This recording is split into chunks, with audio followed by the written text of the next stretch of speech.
Hello നമസ്കാരം, ഞാൻ Jayashree Govindan, വറൈഫ്രീ retirement consultant. ഇന്നത്തെ നമ്മുടെ ചിന്താവിഷയം ആളുകൾ വരുത്തുന്ന ഒരു ഫിനാൻഷ്യൽ മിസ്റ്റേക്ക്, ടോപ്പായിട്ടുള്ള ഫിനാൻഷ്യൽ മിസ്റ്റേക്ക് എന്താണെന്നുള്ളതിനെ കുറിച്ചാണ് നമ്മൾ ഇന്ന് ചർച്ച ചെയ്യുന്നത്.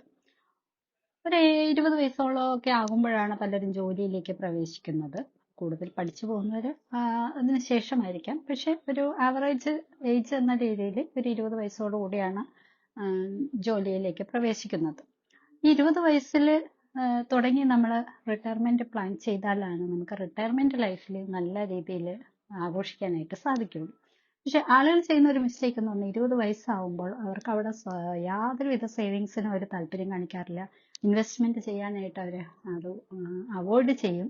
അത്തരം കാര്യങ്ങളൊക്കെ അവോയ്ഡ് ചെയ്യും. കിട്ടുന്നത് കൊണ്ട് എക്സ്പെൻസ് ആക്കിയിട്ട് നല്ല രീതിയിൽ അടിച്ചു പൊളിച്ച് ജീവിക്കുക എന്നുള്ളതാണ് ആ രീതിയിൽ ചെയ്യുന്ന ഒരു മിസ്റ്റേക്ക് എന്ന് പറയുന്നത്. എന്നാൽ ഏജ് 30 ആവുമ്പോഴത്തേക്കും അവര് ചെയ്യുന്ന ഒരു മിസ്റ്റേക്ക് എന്ന് പറയുന്നത് ഏതെങ്കിലുമൊക്കെ ഒരു പ്രൊഡക്റ്റ് ആരെങ്കിലുമൊക്കെ പറയുന്ന അനുസരിച്ച് ഏതെങ്കിലുമൊക്കെ ഇൻവെസ്റ്റ്മെന്റിലൊക്കെ ചെറുതായിട്ട് ഇൻവെസ്റ്റ് ഒക്കെ ചെയ്യാൻ ശ്രമിക്കാറുണ്ട്. പക്ഷെ ഒരു പ്രോപ്പർ ആയിട്ട് ഇൻവെസ്റ്റ്മെന്റ് അല്ല, ഒരു നല്ല രീതിയിൽ പ്ലാൻ ചെയ്തിട്ടുള്ള ഇൻവെസ്റ്റ്മെന്റ് അല്ല അവർ ചെയ്യുക. അതാണ് അവർ ചെയ്യുന്ന മിസ്റ്റേക്ക്. ഇനി ഒരു ഏജ് 40 ആകുമ്പോഴത്തേക്കും എന്ത് ചെയ്യുന്നു വെച്ചാൽ ഉള്ള ലോണൊക്കെ വാങ്ങിക്കും. കാറിന് ലോൺ, വീടിന് ലോൺ, അങ്ങനെ പല കാര്യങ്ങൾക്കും ലോണൊക്കെ എടുത്ത് അവരൊരു ബാധ്യത ഉണ്ടാക്കി വെക്കും. പക്ഷെ ഒരു ഇൻവെസ്റ്റ്മെന്റും ഒരു സേവിങ്സും അവർ ചെയ്യില്ല എന്നുള്ളതാണ് ആ സമയത്ത് ആ ഏജിൽ നടത്തുന്ന മിസ്റ്റേക്ക്. എന്നാൽ ഒരു 50 വയസ്സൊക്കെ ആകുമ്പോഴോ അവർക്ക് ഒരു സേവിങ്സും അവർക്ക് റിട്ടയർമെന്റിന് വേണ്ടിയിട്ടൊന്നും അവർ കരുതിയിട്ടുണ്ടാവില്ല. അവരുടെ ബാധ്യതകൾ ഒഴിവാക്കാൻ വേണ്ടിയിട്ട്, കടങ്ങൾ വീട്ടാൻ വേണ്ടിയിട്ട് മാത്രം പണിയെടുത്ത് ജീവിക്കുന്നു എന്ന രീതിയിലായിരിക്കും അവരുടെ ജീവിതം മുന്നോട്ട് പോകുന്നത്. അപ്പൊ എന്ത് പറ്റുമെന്ന് വെച്ചാൽ അവർ റിട്ടയർമെന്റിൽ യാതൊരുവിധ ഫണ്ടും ഇല്ലാതെ വന്നിട്ട് അവർ മറ്റുള്ളവരെ ആശ്രയിച്ച് ജീവിക്കേണ്ട ഒരവസ്ഥയിലേക്ക് എത്തും.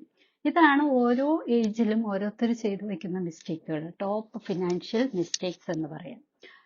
അപ്പോൾ ഈ ഒരു എപ്പിസോഡിലൂടെയെങ്കിലും മറ്റ് ആളുകൾക്ക് ഇതിനെക്കുറിച്ച് ഒരു അറിവുണ്ടാവുകയും ഇത് കേൾക്കുന്നവർ ഇനിയെങ്കിലും നിങ്ങളുടെ ജീവിതത്തിൽ കാര്യമായ പ്ലാനിങ്ങോ ഒന്നും നടത്തിയിട്ടില്ല, സേവിങ്സ് ഒന്നും നടത്തിയിട്ടില്ലെങ്കിൽ ഇനിയെങ്കിലും തുടങ്ങി വയ്ക്കുക. അതല്ലെങ്കിൽ നിങ്ങളുടെ റിട്ടയർമെന്റ് ലൈഫ് എത്തുമ്പോഴത്തേക്കും നിങ്ങൾക്ക് അത് കയ്യിൽ നിന്ന് പോകും. മറ്റുള്ളവരെ ആശ്രയിച്ച് ആരെങ്കിലെയൊക്കെ ബുദ്ധിമുട്ടിച്ചു കൊണ്ടൊന്നൊക്കെ ജീവിക്കേണ്ടി വരും. വൃദ്ധസദനങ്ങൾ അപ്പോഴും കൂടി വരും. അപ്പോൾ തീർച്ചയായിട്ടും ഈ മിസ്റ്റേക്കുകൾ നിങ്ങൾ ഇതുവരെയെങ്കിലും ചെയ്തിട്ടുണ്ടെങ്കിൽ ഇനി അത് തിരുത്തുക. എപ്പോഴും നമ്മൾ ഒന്നും ചെയ്യാതിരിക്കുന്നതിനേക്കാൾ നല്ലതാണ് വൈകിട്ടാണെങ്കിലും അതിനെ തിരുത്തി മുന്നോട്ട് പോവുക എന്നുള്ളത്. അപ്പോൾ ഇത്തരം മിസ്റ്റേക്കുകൾ ചെയ്യുന്നുണ്ടെങ്കിൽ അതെല്ലാം തിരുത്തുക. വ്യക്തമായ ഒരു പ്ലാനിങ്ങിലൂടെ നിങ്ങളുടെ റിട്ടയർമെന്റ് ലൈഫിന് വേണ്ടിയിട്ട്, നിങ്ങളുടെ ജീവിതത്തിലെ പല ലക്ഷ്യങ്ങൾക്കും വേണ്ടിയിട്ട് നിങ്ങൾക്ക് സേവിങ്സ് ഒക്കെ ആരംഭിക്കാവുന്നതാണ്.